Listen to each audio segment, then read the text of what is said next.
네.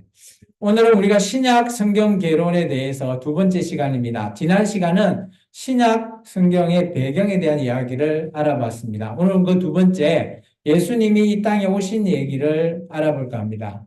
예수님이 오시기 전에 예수님이 오신다라는 내용을 정말 뒷받침하고 있는 세례 요한 얘기부터 살펴볼까 합니다. 세례 요한은 이 땅에 메시아가 오기 전에 말라기서 3장 1절에서 말하고 있는 내 뒤에 오실 그이가 바로 메시아라는 것을 선포하고 있는 말라기서를 가지고 오늘 세례 요한이 말씀을 선포하게 되죠. 그리고 나서 예수님께서 오시기 6개월 전에 세례 요한이 이 땅에 태어납니다. 그것이 오늘 누가복음 1장 5절에서부터 있는 말씀입니다. 그리고 세례 요한이 이 땅에서 태어나고 그리고 세례 요한의 사역, 회개하러 천국이 가까웠다. 이 사역이 계속해서 예수님의 사역과 연이어서 이어지게 됩니다. 그런데 이 세례 요한과 예수님이 만날까요? 만나지 않을까요? 만남을 가집니다. 어디에서요? 저 요단강 세례터에서 만나서 오늘 세례를 받으시죠. 죄 없는 예수님께서 그죠? 오늘 세례 요한의 세례를 통해서 이 땅에 있는 우리 모든 죄악을 짊어지신 예수님 얘기, 그 얘기가 바로 요한복음에 등장합니다. 그리고 오늘 우리의 세례는 죄가 있는 몸에서 오늘 세례를 통해서 죄 없음을 우리는 받지만 오늘 예수님은 정반대로 세례를 통해서 죄 없으신 하나님의 아들이 오늘 죄를 통해서 이 땅에서 그죠? 우리의 십자가로 말미암아 죄 사함을 해주시는 길을 여셨다라는 그 시작이 바로 세례 요한의 세례부터 이 예수님의 사역이 시작된다라는 겁니다.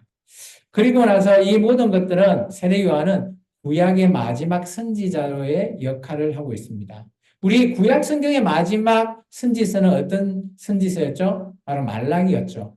그런데 구약 성경을 가지고 계속해서 사역했던 마지막 선지자가 바로 세례 요한입니다. 그리고 세례 요한 이후에 예수님의 공생애가 시작됨으로 말미암아 신약 시대가 시작되어졌다라는 겁니다.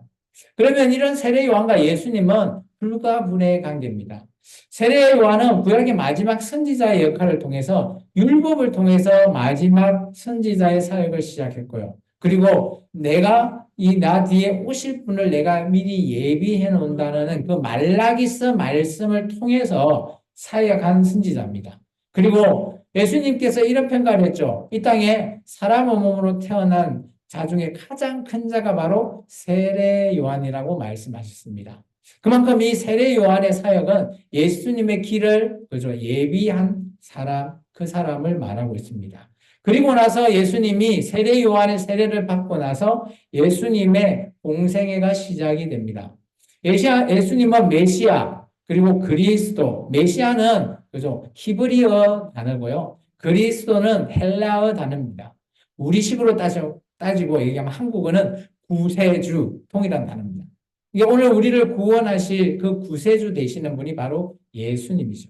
그런 예수님이 오늘 새로운 언약을 맺죠. 구약의 언약이 아니라 오늘 새로운 신약의 언약, 그게 바로 교회와의 언약입니다. 그리고 그 언약을 통해서 우리가 예수님을 기억하는 게 바로 성만찬이라는 거죠. 성찬의식이죠. 그리고 오늘 예수님이 이 땅에서 십자가에서 죽으심으로 그리고 부활하시고 난 이후에 교회에게 또 예수님이 또 다른 우리를 돕는 보혜사 성령님을 보내주신 분입니다. 그래서 우리가 교회에서 세례를 받는 것은 물로 세례도 받지만 예수님을 믿는 믿음을 통해서 예수님께서 우리에게 주신 성령으로도 세례를 받는다라고 생각하시면 됩니다. 그래서 우리는 물 세례 플러스 성령 세례까지 다 받았다라고 보시면 됩니다. 왜 제가 이렇게 분리를 하는가 하면 성경에 보면 초대교회는 세례 요한의 세례, 물 세례만 아는 사람이 있고요. 예수님의 세례를 알지 못하는 자들이 있다라고 했습니다. 그렇기 때문에 오늘날 초대교회에 우리가 성경을 읽다 보면 세례하면 보통은 세례 요한의 세례를 가리킵니다. 그러면 오늘날 우리의 세례, 교회의 세례는 뭐냐? 예수님의 세례 플러스 성령님의 세례가 함께 동반되어 있다라고 보시면 됩니다. 그러면 예수님이 우리를 위해서 이 땅에 오신 목적은 크게 한 33가지입니다. 첫 번째는 우리가 영적으로 우리 이 땅에서 영적인 세계, 우리가 하나님, 그죠? 사탄, 그리고 우리 인간, 이런 우리의 영적인 세계를 오늘 가르쳐 주시기 위해서 오셨고요. 그리고 또 다른 거는 예수님이 우리를 섬기기 위해 오셨습니다. 제가 오늘 믿음에 대해서 오전 시간에 강조했지만 그 중에 첫 번째가 우리가 믿음을 확증하는 가장 첫 번째 방법은 섬김입니다. 원래 예수님이 몸소 섬기셨다라는 겁니다. 그리고 예수님께서 이 땅에 십자가로 말미암아 화목 제물을 통해서 우리의 죄를 사하여 주신 그런 내용들이 담겨져 있고요. 그리고 마지막은 예수님께서 그런 모든 것들을 다 통틀어서 예수님은 우리에게 하나님의 뜻, 그것을 성취하는 게 십자가의 지심이고요. 그것에서 더 나아가서 오늘 우리에게는 이런 모든 것을 사랑의 모범으로 보여주신 분이다라는 겁니다. 그래서 오늘 우리가 예수님과 함께 예수님을 닮아가는 그리스도인으로 나아가기 위해서는 우리 또한 예수님의 이런 사랑의 모범을 우리도 실천하면서 나아가야 되는 거예요. 우리가 십자가를 진다라는 게 바로 이런 의미를 담고 있다라는 겁니다.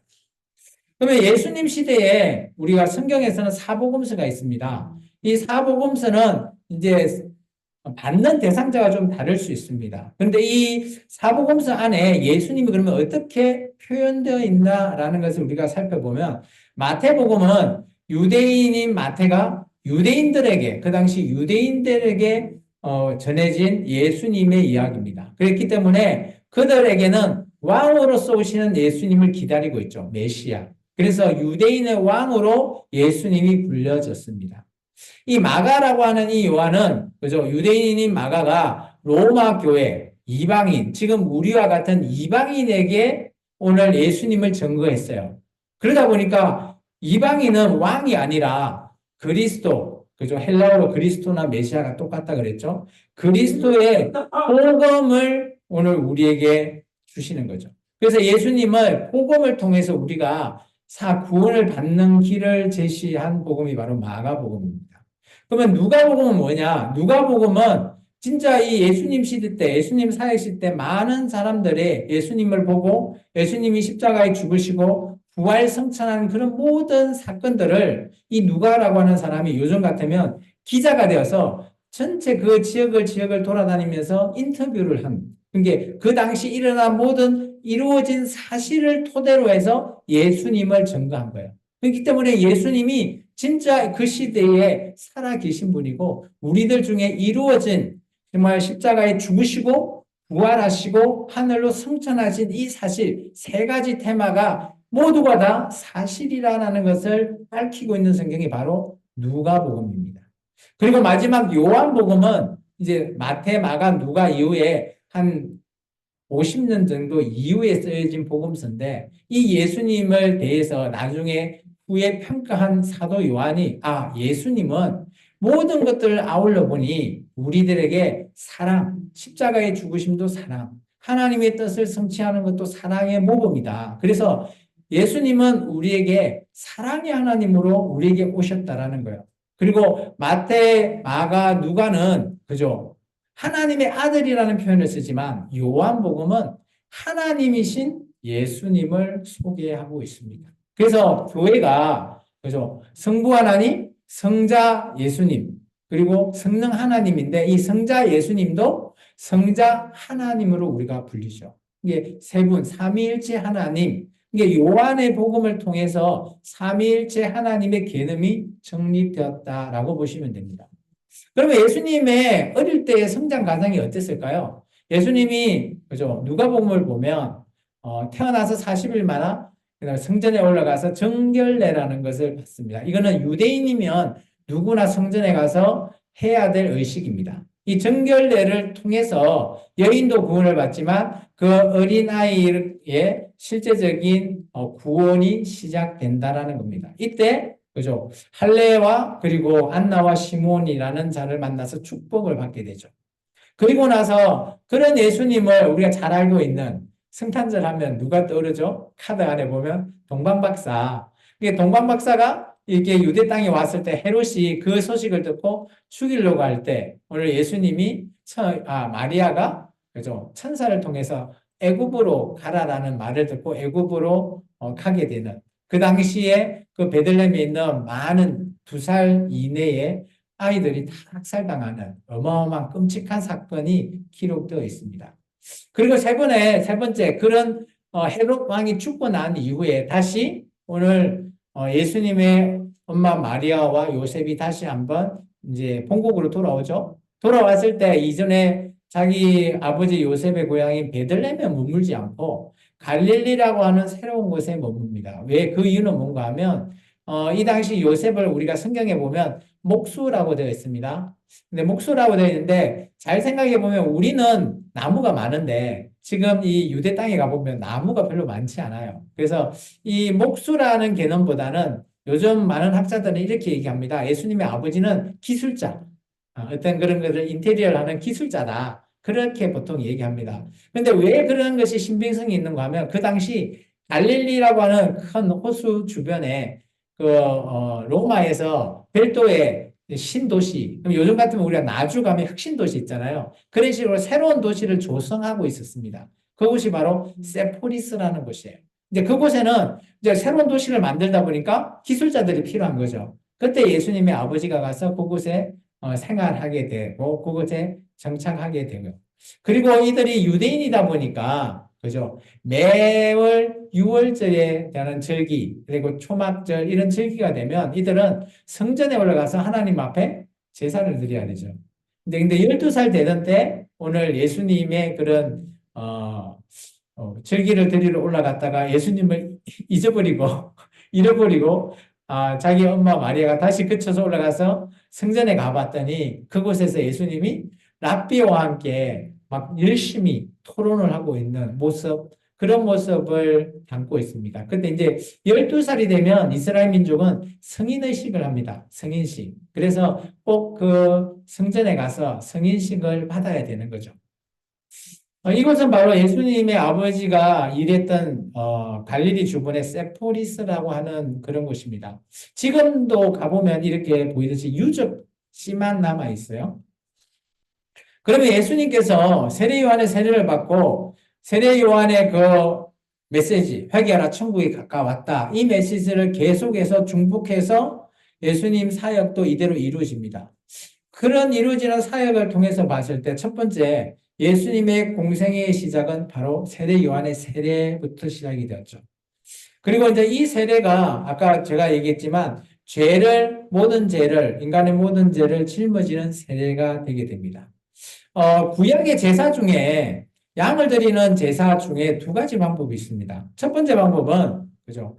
각을 떼서 번제로 하나님께 올려주는 제사가 있고요. 또 한 제사가 뭐가 있는가 하면 양에게 인간의 모든 죄를 전가시킵니다. 그리고 이 양을 그죠? 그 도시에서 밖으로 쫓아내죠. 광야로 보냅니다. 그러면 언제나 이 양이 광야로 나가다 보면 처음에는 살아 있겠죠.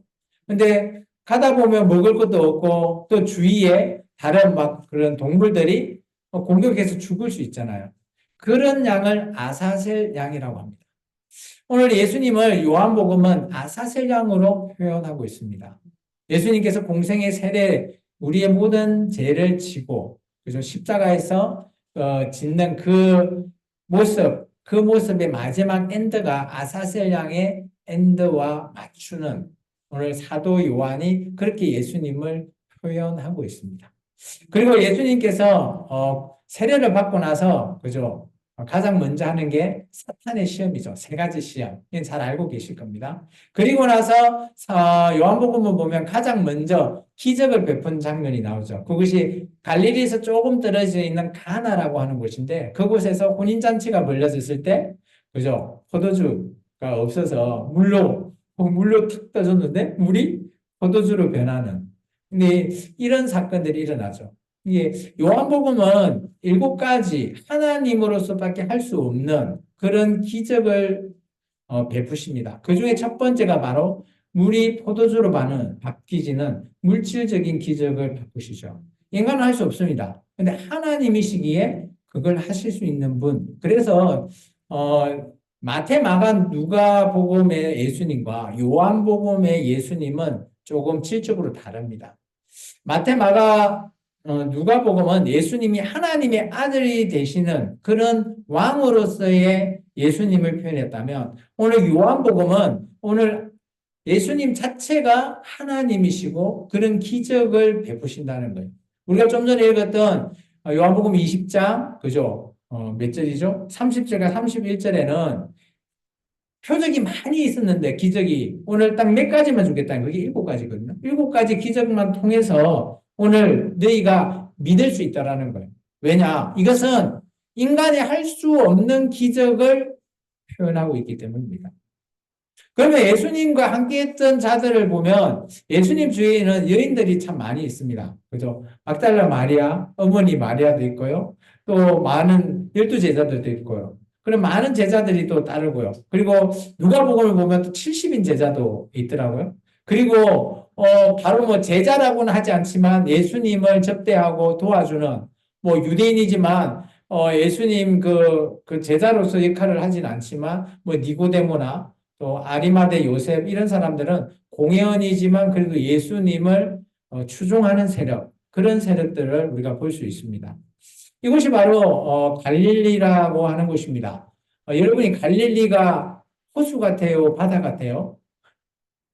우리는 호수 하는데 여기에 사는 사람은 이것을 바다라고 합니다. 그리고 갈릴리 지에 보면 드베라, 가버나움, 베세다, 뭐 게네사렛 이런 표현이 있어요. 이게 지역에 있는데 성경을 나중에 복음서를 읽다 보면 그죠? 갈릴리 호수라고 하지 않고 게네사렛 뭐 바다, 호수 이런 식으로 표현을 해요. 그럼 이것이 갈릴리구나.